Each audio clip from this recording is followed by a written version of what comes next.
नमस्कार दोस्तों, स्वागत है आप सभी का आपके अपने YouTube channel MK education tour में। दोस्तों, आज की इस वीडियो में हम लोग माध्यक को निकालना सीखने वाले हैं कि माध्यक को कैसे ज्ञात किया जाता है, माध्यक का सूत्र क्या है।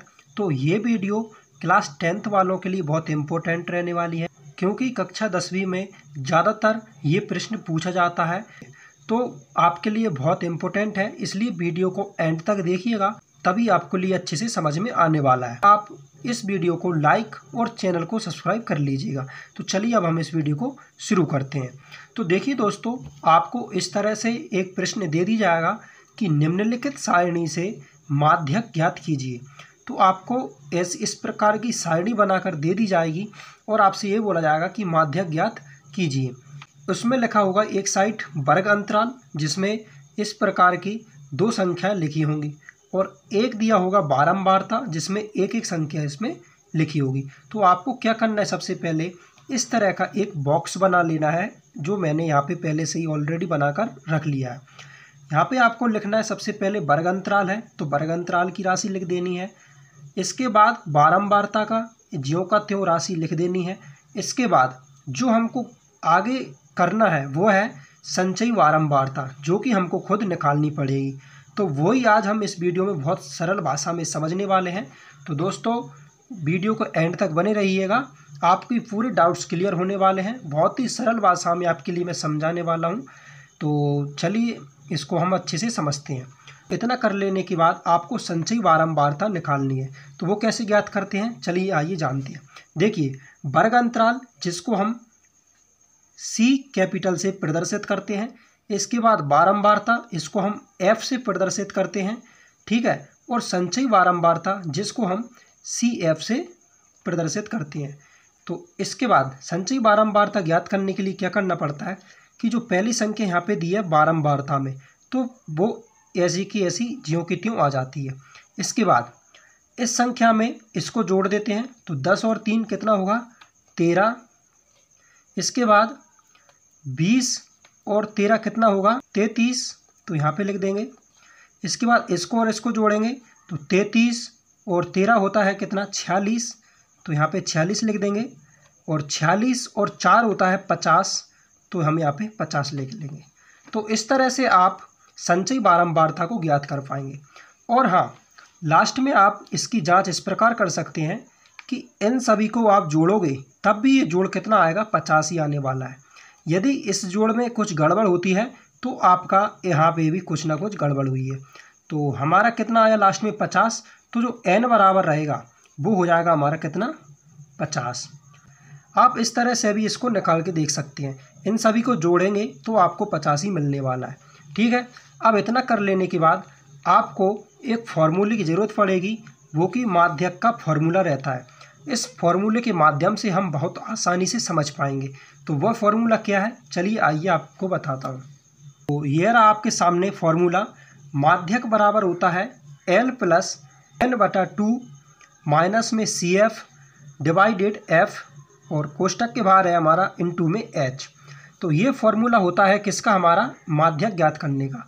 अब इसमें हमको ये रहता है कि L, CF, F और H ये हमको कहाँ से मिलेगी। तो सबसे पहले हम इन सभी का मान निकाल लेंगे और इसके बाद इस फॉर्मूले में उसको जमा देंगे। तो चलिए सबसे पहले हम इन सभी का मान निकालते हैं, और वो मान हमारा इस वाली सारणी में से निकलने वाला है। तो ये कैसे निकलेगा, चलिए जानते हैं। तो सबसे पहले हमको यहाँ पे दिया हुआ है n/2। तो हमने यहाँ पे इस सारणी में n को निकाल लिया है। n बराबर कितना आया हमारा, 50। और फॉर्मूले में क्या है हमारा, n/2। तो सबसे पहले हम n की राशि निकाल लेंगे। तो n/2 बराबर n कितना आया हमारा, 50। तो यहाँ पे लिखेंगे हम 50, और डिवाइड में कितना है, 2। तो यहाँ पे 2 लिख देंगे। इसको काट देंगे, 2 एकम 2, 2 दूनी 4 और 2 पंचा 10, यानी कि n बराबर कितना आ गया हमारा, 25, ठीक है। अब हमको यहाँ पे फॉर्मूले में n का मान निकल आया। अब हम निकालेंगे CF, F, L और H। इन सभी का मान कैसे निकालेंगे, चलिए आइए जानते हैं। अब जो हमारा 25 आया, ये हमारे लिए बहुत इंपॉर्टेंट है। इसके माध्यम से ही हम बाकी के और मानों का पता लगा पाएंगे। तो देखिए n बराबर कितना आया, 25। अब हमको संचयी बारंबारता में ये ज्ञात करना है कि जो 25 है वो किस संख्या के बाजू में है, तो वो हम इसमें ज्ञात करते हैं। तो देखिए 25 से वह संख्या इसमें से या तो उसके जस्ट पास में होनी चाहिए या उससे थोड़ी बड़ी होनी चाहिए। तो चलिए देखते हैं। सबसे पहले देखते हैं हम 3, ये तो बहुत छोटी है। इसके बाद देखते हैं 13, ये भी बहुत छोटी है। इसके बाद देखते हैं हम 33, 33 क्या है, इस संख्या से बड़ी है। इसके बाद देखते हैं हम 46, तो ये कि काफ़ी ज़्यादा बड़ी हो गई, यानी कि जो हमारी 25 संख्या है वो 33 के बाजू में है। मैंने आपसे कहा कि या तो संख्या उसके जस्ट पास में होनी चाहिए या फिर इस संख्या से थोड़ी बड़ी होनी चाहिए, छोटी नहीं होनी चाहिए। तो जो 25 आया वो किसके पास में है, 33, 33 ये हमारी सही संख्या है। तो ये वाला पूरा पैराग्राफ हम इस पर टिक कर लेंगे, ठीक है। ये वाले पूरे पैराग्राफ पे हम क्या कर लेंगे, टिक, क्योंकि इसके माध्यम से हमारे पूरे जो फॉर्मूले के जो मान हैं उनका पता लगेगा, ठीक है ना। चलिए, तो अब हम जानते हैं फॉर्मूले में जे एल और ए एच क्या होता है। तो इनको निकालने के लिए हम क्या करेंगे, इस वाले जो हमने लाइन ड्रॉ की है, यानी कि ये सही का टिक किया है, इस वाली लाइन में हम इसी में से इसको निकालने वाले हैं। तो सबसे पहले हम क्या लिखेंगे, यहाँ पे लिखेंगे माध्यक वर्ग।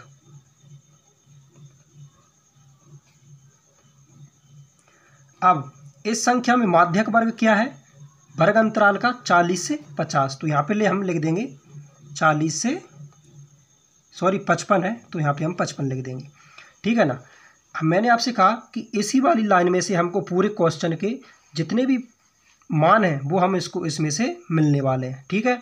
हाँ, तो अभी हमने लिखा माध्यक वर्ग। तो हमारा जो एल है इसका मतलब होता है माध्यक वर्ग की निम्न सीमा। तो जो माध्यक वर्ग है उसकी निम्न सीमा क्या है, 40। तो एल बराबर क्या हो जाएगा हमारा, 40, ठीक है। इसके बाद जो एच है, एच का मतलब होता है माध्यक वर्ग की उच्च सीमा और माइनस निम्न सीमा, यानी कि माध्यक वर्ग में से उच्च वाली सीमा से निम्न वाली सीमा को हम क्या कर देते हैं, माइनस कर देते हैं। तो चलिए करते हैं। तो यहाँ पे हम लिखेंगे एच बराबर 55 माइनस कितना है, छोटी सीमा 40। तो यहाँ पे हम 40 माइनस कर देंगे। तो एच बराबर आ जाएगा हमारा कितना, 55 माइनस 40 बराबर 15। तो एल बराबर आ गया हमारा और एच बराबर आ गया, एन का मान हमको मिल ही गया। अब हमको क्या निकालना है, सी एफ और एफ। तो दोस्तों हम जानते हैं, सबसे पहले हम निकालते हैं एफ। तो एफ किस में से निकलेगा, एफ वाली सारणी में से। तो एफ वाली सारणी क्या है, ये है बारंबारता में एफ सारणी का है, हमने टिक लगाया था इस वाली लाइन में। तो इसी लाइन में जाएंगे हम, तो ये आ गया 20। तो एफ हो जाएगा हमारा कितना, 20। तो यहाँ पे हम लिख लेंगे एफ बराबर 20, ठीक है। अब देखिए दोस्तों, हमको इस फॉर्मूले में से एल का पता चल गया, एन का पता चल गया, एफ का पता चल गया और एच का। अब क्या बचा, सी एफ। तो सी एफ ज्ञात करने के लिए हमको क्या करना है, सी एफ हमारा निकलेगा इस सारणी में से, किस में से, संचयी बारंबारता में से। तो वो कैसे निकलेगा, हमने ये लाइन ड्रॉ की थी, इस लाइन में हम जाएंगे, सबसे लास्ट में ये आ गया 33, लेकिन हमको ये वाला नहीं लेना, इसके जस्ट ऊपर वाली संख्या को लेनी है। तो जो सी एफ है हमारा वो हो जाएगा 13। तो यहाँ पे हम लिख देंगे सी एफ बराबर कितना, 13। तो उम्मीद करता हूँ कि आपको इन सभी मानों का पता चल गया होगा कि कहाँ से कौन सी संख्या लेनी है। अब हमको इन सभी मानों को इस फॉर्मूले में जमा देना, और हम जैसे ही हम इस फॉर्मूले में इसका मान जमाएंगे तो हमारा आंसर आ जाएगा। तो चलिए इस फॉर्मूले में इसका मान जमाते हैं। तो सबसे पहले देखिए एल बराबर कितना निकाला हमने, 40। तो यहाँ पे हम लिखेंगे 40, ठीक है। प्लस का चिन्ह है तो प्लस लिखेंगे। कोष्टक के अंदर क्या है, n/2। हमने n/2 का मान निकाल लिया, कितना आया था हमारा 25। तो हम यहाँ पे लिख देंगे 25, माइनस है तो माइनस लिखेंगे। सी एफ हमारा कितना आया, 13।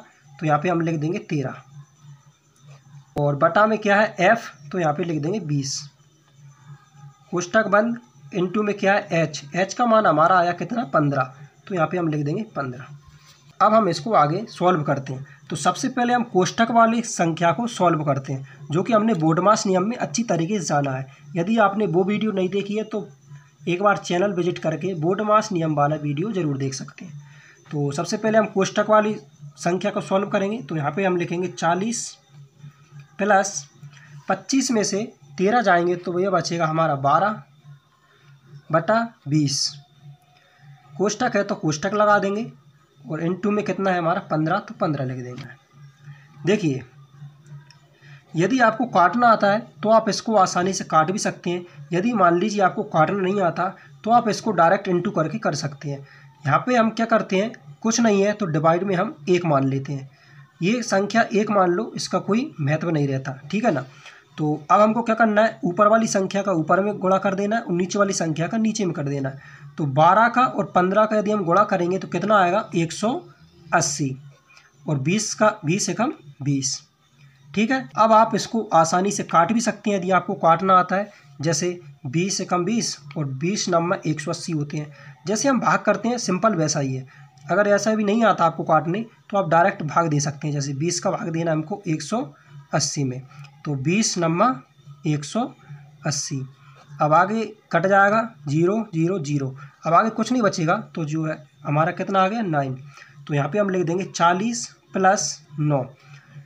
अब 40 और 9 को जोड़ेंगे तो कितना जाएगा, यह जाएगा हमारा 49। अभी वीडियो मत छोड़ना क्योंकि आगे मैं बहुत इंपॉर्टेंट एक और कॉन्सेप्ट आपको समझाने वाला हूँ। यदि आपने वो मिस कर दिया तो ये माध्यक आपको कुछ समझ में नहीं आएगा, ठीक है। तो इस क्वेश्चन का आंसर कितना आया हमारा 49। तो इस क्वेश्चन का आंसर यही हो जाएगा, ठीक है। अब बहुत से स्टूडेंटों का ऐसा डाउट रहता है कि हम इसकी उत्तर की जांच कैसे करें कि सही आंसर यही है। तो मैं आपके लिए बता दूं, जब हम जो वर्ग अंतराल खोजते हैं, यानी कि इसमें हमने खोजा था वर्ग अंतराल कितना 40 से 55 वाला, तो ये वर्ग अंतराल, ये जो वर्ग अंतराल दिख रहा है आपको, हमारा जो आंसर आएगा वो जस्ट इन दोनों के बीच में से आएगा। जैसे इस क्वेश्चन का हमारा आंसर कितना आया 49। तो जो 49 है वह है इन दोनों संख्याओं के बीच में से है। देखिए 40 और 55, तो इन दोनों के बीच में से ही वो है। तो इस तरह से आप उत्तर की जांच कर सकते हैं। अब बहुत से स्टूडेंटों का ऐसा भी डाउट रहता है कि मान लो यदि भाग पूरा नहीं जाता तो क्या होगा। मान लीजिए इसको सॉल्व करते हुए यहाँ पे ये संख्या नहीं आती पूरी कटने वाली, यहाँ पे आ जाता मान लो 40 + 7/6 गुणा में 8 आ जाता। मान लो सॉल्व करते समय हमको लास्ट में ये संख्या ना मिलके ये वाली संख्या मिल जाती है जिसमें पूरा भाग नहीं जाता। तो हम क्या करते, चलिए देखते हैं। जैसे मान लो यहाँ पे दिया 40 तो 40 लिखते, प्लस है तो प्लस लिखेंगे। अब यहाँ पे हमको कुछ नहीं दिया तो हम 1 मान लेंगे। इसका और इसका मल्टीप्लाई करेंगे, कितना है 8 7 56 होता है, 56 लिख देंगे। इसके बाद 6 एकम 6, ठीक है। इसके बाद जैसे हम डिवाइड करते हैं साधारण वही करेंगे। 6 का डिवाइड करेंगे 56 में, तो 6 / 56, यही नाम कितना होता है 54। तो यहाँ पे हम लिखेंगे 54। कितना बच रहा है 2। अब देखिए 2 का भाग 6 में नहीं जाएगा तो क्या करेंगे, हम पॉइंट लगाएंगे और यहाँ पे हम एक 0 बढ़ाएंगे। अब 6 का भाग इसमें देंगे, कितनी बार जाएगा 3 टाइम, 6 × 3 = 18। तो यहाँ पे हम लिख देंगे 18। अब यहाँ पे कितना बच रहा है 2। ऐसे ही हम इसको सॉल्व करते जाएंगे तो यहाँ पे सिर्फ 2 बचता जाएगा। इसमें डिवाइड किया तो कितना आया 9.3। तो हम क्या करेंगे 40 लिखेंगे, इसके बाद प्लस है तो प्लस लिखेंगे, इसके बाद इसको डिवाइड करने के बाद कितना आया हमारा 9.3। तो यहाँ पे हम लिख लेंगे 9.3। इसके बाद इस वाली संख्या को और इसको जोड़ेंगे तो 40 और 9 कितना होता है 49। पॉइंट है तो यहाँ पे पॉइंट लिख लेंगे और पॉइंट के बाद 3 है तो यहाँ पे 3 लिख देंगे। और जी 49.3 यही क्या हो जाएगा, इस वाले क्वेश्चन का आंसर हो जाएगा। तो उम्मीद करता हूँ कि ये वीडियो आपको अच्छी लगी होगी। मेरी इस मेहनत के लिए, वीडियो बनाने में बहुत टाइम लगता है, मेहनत लगती है, तो आप हमारी इस मेहनत के लिए चैनल को सब्सक्राइब कर लीजिएगा और वीडियो को लाइक अवश्य करिएगा। और यदि वीडियो अच्छी लगी है तो वीडियो पर एक प्यारा सा कमेंट जरूर कीजिए। तो उसी तरह हम मिलते हैं अगली वीडियो में, तब तक के लिए धन्यवाद। पढ़ते रहिए, बढ़ते रहिए।